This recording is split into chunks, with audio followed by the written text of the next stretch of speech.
Hello दोस्तों, good evening. मेरा नाम शैलेंद्र कुमार है। आज मैं अपनी Flutter mobile application development series start करने जा रहा हूँ।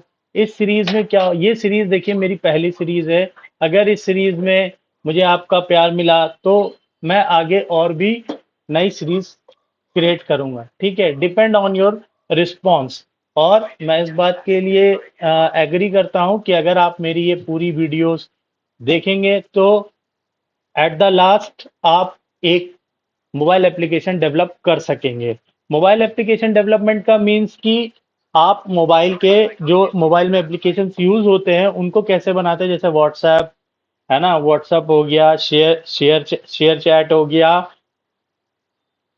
शेयर चैट हो गया, फेसबुक, इस तरह के एप्लीकेशंस आपने देखे होंगे। उसी तरह की एप्लीकेशंस बनाना हम लोग इस अपने सीरीज में सीखेंगे। तो यहाँ पे हम लोग मोबाइल एप्लीकेशन डेवलप करने के लिए फ्लटर नाम के फ्रेमवर्क को यूज करेंगे, जिसमें डार्ट प्रोग्रामिंग लैंग्वेज यूज होती है। ठीक है, तो चलिए देखते हैं कि ये होता क्या है और कैसे यूज होता है, कैसे इस पे काम करते हैं। तो अगर आप आईटी बैकग्राउंड से हैं तो आपको इनिशियल लेवल पे ही थोड़ा थोड़ा समझ में आने लगेगा। अगर आप नॉन आईटी हैं तो थोड़ा सा वक्त लग सकता है। और अगर इन केस इस वीडियो में कहीं भी आपको कोई भी दिक्कत हो या समस्या हो तो आप मेरे कमेंट बॉक्स में कमेंट करें या मुझे मैसेज करें, तो मैं उसको जल्दी से जल्दी रिजॉल्व करूंगा। तो चलिए देखते हैं सबसे पहले अपनी प्रेजेंटेशन पे, फिर आगे का देखेंगे। तो यहाँ पे मैं सबसे पहले आ जाता हूँ अपनी प्रेजेंटेशन पे, स्लाइड ओपन कर लेता हूँ। देखिए, फ्लटर मोबाइल एप्लीकेशन डेवलपमेंट होता क्या है कि आप किसी भी मोबाइल का अगर आप एप्लीकेशन डेवलप करना चाहते हो या बनाना चाहते हो तो आपको किसी ना किसी प्रोग्रामिंग लैंग्वेज की नीड पड़ेगी।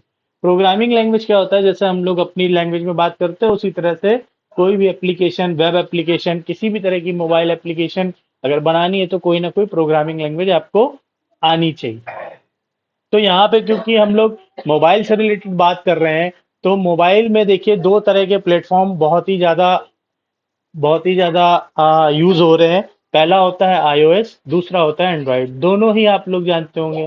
अगर किसी के पास आईओएस मोबाइल एप्लीकेशन है तो उसमें, सॉरी, किसी के पास एप्पल का फ़ोन है तो वहाँ पे आईओएस के मोबाइल एप्लीकेशन यूज़ किए जाते हैं, और अगर एंड्रॉयड है तो एंड्रॉयड के। तो यहाँ पे ये एंड्रॉयड, आईओएस, फ्लटर, ये होता क्या है इसको हम लोग आगे डिटेल में देखते हैं। चलिए देखिए यहाँ पे क्या होता है कि पहले क्या होता था, पहले जो एंड्रॉयड और आईओएस यूज होते थे, जैसे आईओएस 7, 6, 4 या एंड्रॉयड, जैसे सबसे पहले आया था KitKat, Gingerbread, Marshmallow, Nougat, इस तरह के जो प्लेटफॉर्म थे।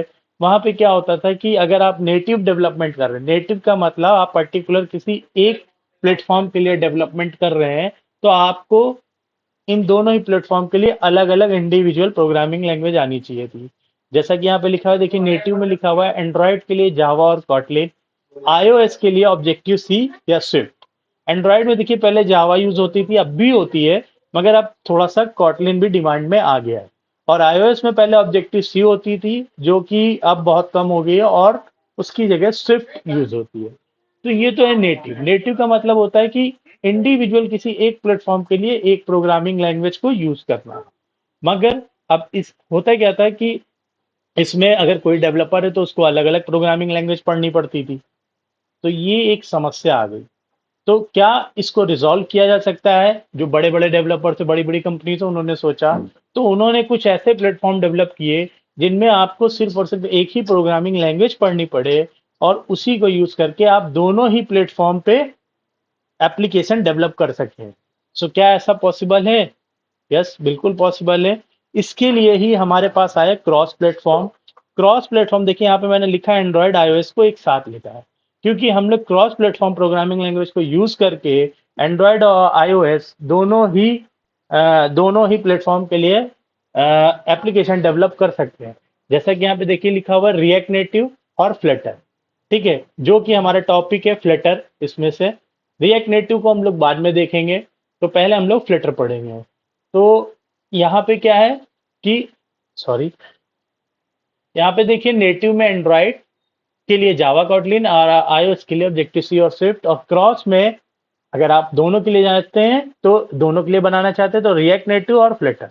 अब देखिए रिएक्ट नेटिव एक तरह का लाइब्रेरी है जो जो रिएक्ट और जावास्क्रिप्ट प्रोग्रामिंग लैंग्वेज को यूज करके बनाई गई है।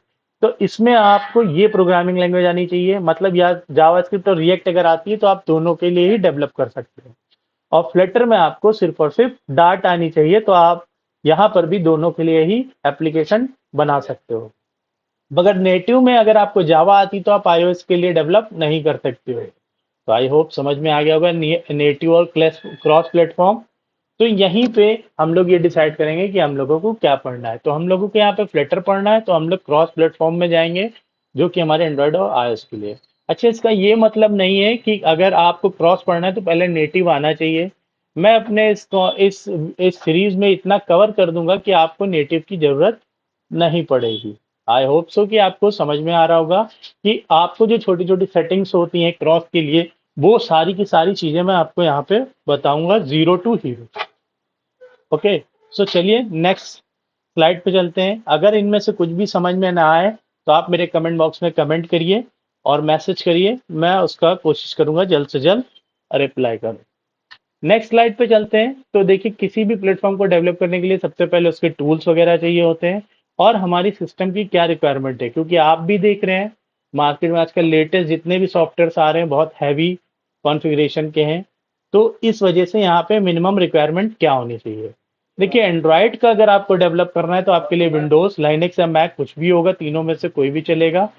बस आपको ध्यान रखना है कि रैम 8 GB होनी चाहिए। अगर रैम 8 GB नहीं होगी तो थोड़ा सा लैग करेगा, तो ये चीज ध्यान रखिएगा। प्लस हार्ड डिस्क तो 256 512 जो भी हो। एसएसडी अगर है तो वेल एंड गुड, एसएसडी अगर है तो और ही अच्छा है। अब देखिए, क्योंकि एंड्रॉयड जो है वो आईओएस, अगर आप आपके पास मैकबुक एयर, मैकबुक प्रो वगैरह है तो आप उस पे एंड्रॉयड और आईओएस दोनों बना सकते हैं। मगर अगर आपके पास आईओ अगर आपके पास सिर्फ और सिर्फ विंडोज है तो आप सिर्फ एंड्रॉयड एप्लीकेशन डेवलप कर सकते हो, आईओएस नहीं बना सकते हो। देखिए, स्पेसिफिकली मैंने लिखा है कि आईओएस के लिए आपको मैक बुक या मैकबुक एयर या उसका डेस्कटॉप चाहिए ही चाहिए होगा। क्यों चाहिए होगा, तो उसको चाहने के लिए हम लोग नेक्स्ट स्लाइड पे देखेंगे। फिलहाल अभी आप यहाँ देखिए, मिनिमम रिक्वायरमेंट्स इतनी होनी चाहिए। तो नेक्स्ट स्लाइड पे आते हैं। जैसा कि मैंने बताया, देखिए जो आईओएस का डेवलपमेंट होता है उसके लिए एक्स कोड चाहिए होता है। ठीक है, बिना एक्स कोड के आईओएस का एप्लीकेशन आप नहीं डेवलप कर सकते। ठीक है, और एक्स कोड तभी चलेगा जब आपके पास मैकबुक एयर या प्रो या डेस्कटॉप आईओएस का कोई भी हो, तब आप एक्स कोड को यूटिलाइज कर पाएंगे। और अगर आपके पास विंडोज है या आईओएस है या लाइनेक्स है, सॉरी या मैक है या लाइनेक्स है, तो आप एंड्रॉयड का एप्लीकेशन इजीली डेवलप कर सकते हो। उसके लिए आपको सिर्फ और सिर्फ अपने सिस्टम में एंड्रॉयड स्टूडियो इंस्टॉल करना पड़ेगा। जो एक्स कोड होता है ये विंडोज और लाइनेक्स में नहीं चलता है, इसलिए आप आईओएस का एप्लीकेशन डेवलप नहीं कर सकते हो। मगर अगर आपको आईओएस सीखना है तो आप मेरे कमेंट बॉक्स में कमेंट करिएगा, मैं